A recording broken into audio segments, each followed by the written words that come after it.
Indonesia का एक ऐसा गांव जहां तक पहुंचने के लिए कोई भी सड़क नहीं है। वहीं कुछ हिस्सों में लड़कियों के लिए जींस पैंट अलाउ नहीं किया जाता। डॉग्स को इंसानों का बेस्ट फ्रेंड माना जाता है। फिर इंडोनेशिया के लोग डॉग्स को क्यों नहीं पसंद करते हैं और इंडोनेशिया में मरने के बाद भी परिवार वाले सब को अपने पास घर में ही क्यों रखते हैं। इसी तरह इंडोनेशिया के बारे में और भी 22 ऐसी बातें हैं जो इंडोनेशिया को दूसरों से एक अलग और नायाब देश बनाती है। इंडोनेशिया में एक अद्भुत गाँव है जहाँ कोई सड़कें नहीं है और यह गाँव विशाल कोमोडो ड्रैगन्स का घर भी है।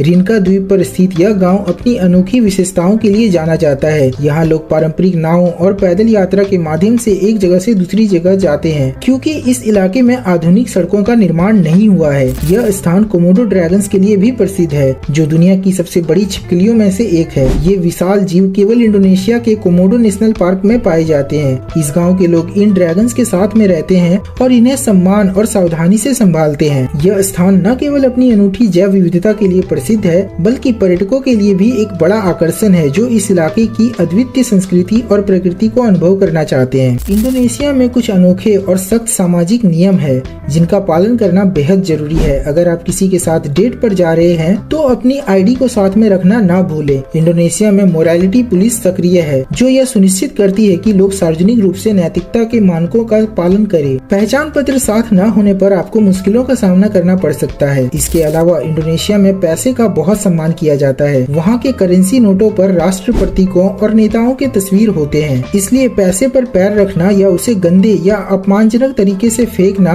न केवल अनादर माना जाता है, बल्कि यह सांस्कृतिक और सामाजिक नियमों का भी उल्लंघन है। इंडोनेशिया में मुस्लिम बहुल क्षेत्रों में धार्मिक और सांस्कृतिक नियमों का पालन करना सामाजिक शांति बनाए रखने के लिए जरूरी है। जुम्मा की नमाज को यहाँ विशेष महत्व दिया जाता है। मुस्लिम पुरुषों के लिए कंपलसरी है कि वे शुक्रवार को दोपहर में मस्जिद में सामूहिक प्रार्थना में भाग ले। इस दौरान कई क्षेत्रों में दुकानें, ऑफिसें और बाजार बंद हो जाते हैं ताकि लोग बिना बाधा के नमाज अदा कर सके। इसके अलावा कुत्तों को लेकर धार्मिक संवेदनशीलता है। इस्लाम में कुत्तों को अशुद्ध माना जाता है, खासकर उनके लार और बालों को। मुस्लिम इलाकों में कुत्तों को घर में रखना, सड़कों पर घुमाना या सार्वजनिक जगहों पर ले जाना विवादित हो सकता है। यहाँ तक कि कुछ जगहों पर लोग कुत्तों से दूरी बनाए रखते हैं और उन्हें पालना नापसंद करते हैं। इन धार्मिक और सांस्कृतिक मान्यताओं का सम्मान करना वहाँ के लोगों के साथ अच्छे संबंध बनाए रखने और उनकी भावनाओं का आदर करने के लिए आवश्यक है। इंडोनेशिया दुनिया में सबसे अधिक मुस्लिम जनसंख्या वाला देश है, जहां इस्लाम धर्म का पालन करने वालों की संख्या करीब 23 करोड़ है। यह संख्या दुनिया के किसी भी अन्य देश से अधिक है। इंडोनेशिया की कुल आबादी का लगभग 87% हिस्सा मुस्लिम है, जो इसे वैश्विक इस्लामिक समुदाय का एक मजबूत केंद्र बनाता है। इस्लाम इंडोनेशिया में 13वीं और 14वीं शताब्दी के दौरान व्यापार के माध्यम से आया, जब अरब और भारतीय मुसलमान व्यापारी यहाँ पहुँचे।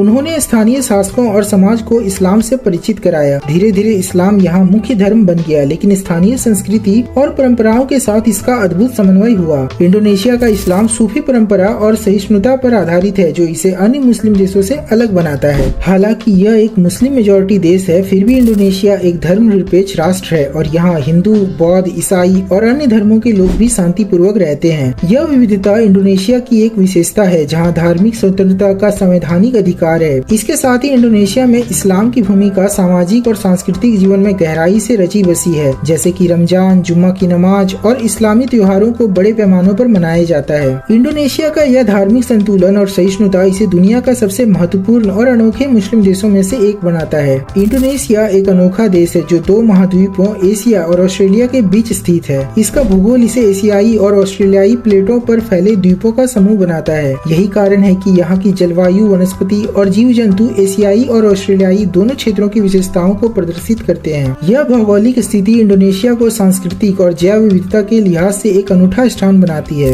इसके अलावा इंडोनेशिया में स्थित बोरोबुदुर मंदिर दुनिया का सबसे बड़ा बौद्ध स्तूप है। यह 9वीं शताब्दी में बनाया गया था और इसे यूनेस्को द्वारा विश्व धरोहर स्थल के रूप में मान्यता प्राप्त है। जावा द्वीप पर स्थित यह मंदिर अपनी अद्भुत वास्तुकला और बौद्ध धर्म की शिक्षाओं को दर्शाने वाला इंट्रिकेट कार्विंग के लिए प्रसिद्ध है। यह न केवल धार्मिक महत्व रखता है, बल्कि हर साल हजारों पर्यटकों और तीर्थयात्रियों को आकर्षित करता है। बोरोबुदुर मंदिर इंडोनेशिया की सांस्कृतिक धरोहर का प्रतीक है और इस देश की ऐतिहासिक समृद्धि को दर्शाता है। इंडोनेशिया एक ऐसा देश है जिसके पास कोई भी स्थिर भूमि सीमा नहीं है, क्योंकि यह एक द्वीप समूह है जिसमें 17,000 से अधिक द्वीप शामिल है। इसकी कोई भी भूमि सीमा अन्य देशों के साथ नहीं जुड़ी है, बल्कि इसके अधिकांश भूभाग समुद्रों से घिरे हुए हैं। इस विशेष भूगोल के कारण इंडोनेशिया की सीमाओं को केवल समुद्री रास्तों से निर्धारित किया जाता है, जो इसे एक द्वीपीय देश बनाता है। इंडोनेशिया में एक अनोखी परंपरा है जो तैरते हुए बाजार के रूप में जानी जाती है। यह बाजार मुख्य रूप से कैलिमंतन में पाए जाते हैं, जहाँ दुकानदार अपनी नावों पर बैठकर ताजे फल, सब्जियाँ, मछलियाँ और अन्य सामान बेचते हैं। इन तैरते हुए बाजारों में व्यापार एक पुराने और पारंपरिक तरीकों से होता है, जो न केवल एक रोमांचक दृश्य प्रस्तुत करता है बल्कि स्थानीय संस्कृति और जीवन शैली का भी परिचायक है। यह बाजार पर्यटकों के बीच एक प्रमुख आकर्षण बन गए हैं, जो इंडोनेशिया की अनूठी धरोहर और व्यापारिक परंपराओं को देखने के लिए इन स्थानों पर आते हैं। इंडोनेशिया में केरिस अनुष्ठान एक महत्वपूर्ण सांस्कृतिक और धार्मिक परंपरा है, जिसका ऐतिहासिक और आध्यात्मिक महत्व है। यह तलवार केवल एक अस्त्र नहीं बल्कि इसे एक पवित्र वस्तु माना जाता है और यह शक्ति, साहस और सम्मान का प्रतीक है। केरिस का उपयोग धार्मिक अनुष्ठानों, समारोहों और शाही घटनाओं में किया जाता है। इंडोनेशिया की पारंपरिक कठपुतली कला है जिसे वायांग पपेट्री कहा जाता है, जो बहुत ही पुरानी और समृद्ध परंपरा है। यह कला रूप खासकर जावा और बाली द्वीपों में प्रचलित है। यहाँ कठपुतलियों का उपयोग धार्मिक कथाओं, ऐतिहासिक घटनाओं और लोक कथाओं को मंच पर जीवित करने के लिए किया जाता है। वायांग कठपुतली न केवल मनोरंजन का साधन है बल्कि यह एक गहरी सांस्कृतिक और धार्मिक शिक्षा भी प्रदान करती है। वायांग की कथाएं अक्सर हिंदू महाकाव्य जैसे महाभारत और रामायण पर आधारित होती है, जो धर्म, नैतिकता और जीवन के संदेश देती है। वायांग कठपुतली कला का प्रदर्शन इंडोनेशिया की सांस्कृतिक धरोहर का महत्वपूर्ण हिस्सा है और यह लोगों को अपनी पारंपरिक कहानियां और मूल्यों से जोड़ता है। इंडोनेशिया में कुछ ऐसे क्षेत्र हैं जिन्हें शरिया जोन कहा जाता है। ऐसे क्षेत्रों में इस्लामी कानून और मुस्लिम मान्यताओं का पालन किया जाता है। उदाहरण के तौर पर इंडोनेशिया के कुछ हिस्सों में जहाँ शरिया कानून लागू है, वहाँ के लोग अपनी खुद की धार्मिक, सामाजिक और कानून व्यवस्था के तहत शासन करते हैं। इस तरह के क्षेत्र में मुस्लिम समुदायों के अधिकारों की रक्षा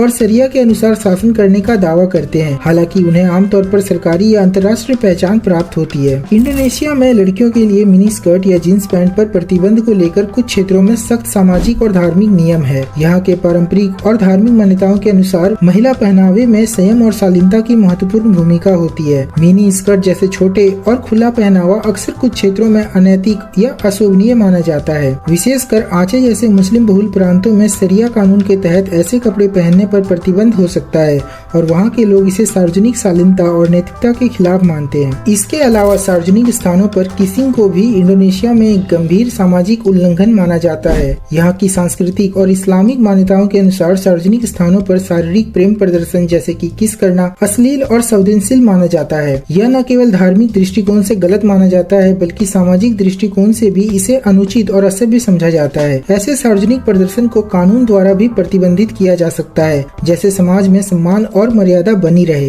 इंडोनेशिया में पुरुषों को महिलाओं जैसे कपड़े पहनने से मना किया जाता है, जो कि समाज और संस्कृति के लिहाज से एक महत्वपूर्ण नियम है। यहाँ की पारंपरिक और धार्मिक मान्यताएं पुरुषों और महिलाओं के लिए अलग अलग वस्त्र पहनने की अपेक्षा करती है। यदि कोई पुरुष महिलाओं जैसे कपड़े पहनता है तो उसे सामाजिक रूप से अनुचित समझा जाता है और इसे पारंपरिक आदर्शों का उल्लंघन माना जाता है। ऐसे मामलों में लोगों को सार्वजनिक रूप से आलोचना का सामना करना पड़ सकता है और कभी कभी यह कानूनी रूप से भी दंडनीय हो सकता है, खासकर धार्मिक और सांस्कृतिक दृष्टिकोण से संवेदनशील क्षेत्रों में। इंडोनेशिया में स्थित गुलाबी समुद्र तट एक अद्भुत प्राकृतिक सौंदर्य का उदाहरण है। यह समुद्र तट फ्लोरिस द्वीप पर स्थित है और इसका पानी गुलाबी रंग का होता है, जो प्राकृतिक कारणों से उत्पन्न होता है। समुद्र तट पर छोटे छोटे कच्चे कोरल और सूक्ष्म जीवों की उपस्थिति के कारण पानी का रंग गुलाबी हो जाता है। यह समुद्र तट एक प्रमुख पर्यटक आकर्षण बन चुका है, जहाँ लोग न केवल पानी के खेल और स्नान का आनंद लेते हैं बल्कि इस असामान्य दृश्य का भी अनुभव करते हैं। गुलाबी समुद्र तट इंडोनेशिया के प्राकृतिक सौंदर्य और अनूठी भौगोलिक विशेषताओं को दर्शाता है। तोराजा समुदाय का विश्वास है कि मृत्यु जीवन का एक निरंतर हिस्सा है और मृतकों की आत्माएं परिवार और समाज के बीच बनी रहती है। इस समुदाय में मृतकों को दफनाने का तरीका बहुत ही विशिष्ट और जटिल होता है। परिवार मृतकों को एक विशेष जगह पर जैसे पहाड़ी गुफाओं या चट्टानों में दफन करते हैं। तारा तोराजा में मृतकों के शव को अक्सर संरक्षित किया जाता है और उन्हें परिवार के सदस्यों के साथ घर में बैठाकर रखा जाता है ताकि आत्मा को शांति मिले। इस दौरान परिवार के सदस्य और समुदायों के लोग रिवाजों, पूजा और भोज के द्वारा मृतकों को श्रद्धांजलि अर्पित करते हैं। इसके अलावा मृतकों के शव को लकड़ी के बक्से में या विशेष शाही कब्रों में रखा जाता है